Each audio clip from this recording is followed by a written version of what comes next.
A lot of people feel very comfortable and entitled to criticize and scrutinize and pick apart every single aspect of disabled people's lives. And that means that it often feels like there is no acceptable way to exist when you are disabled. If you talk about your disabilities a lot and the way that they affect you and you ask for accommodations, then you are being difficult because you can't expect the whole world to accommodate you, or you're making your disability your entire personality.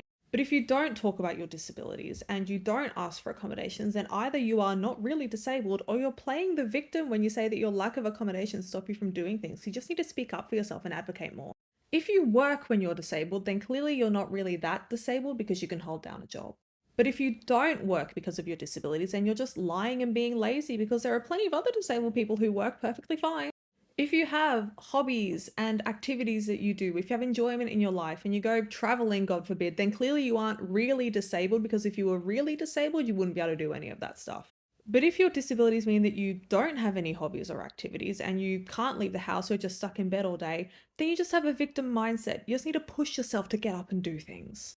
It doesn't matter what we do, it is always the wrong answer and we will always get criticized for it.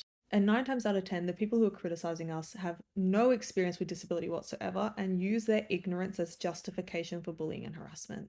Disabled people are just trying their best to live as normal of a life as possible. Stop criticizing and judging us for every single thing that we do.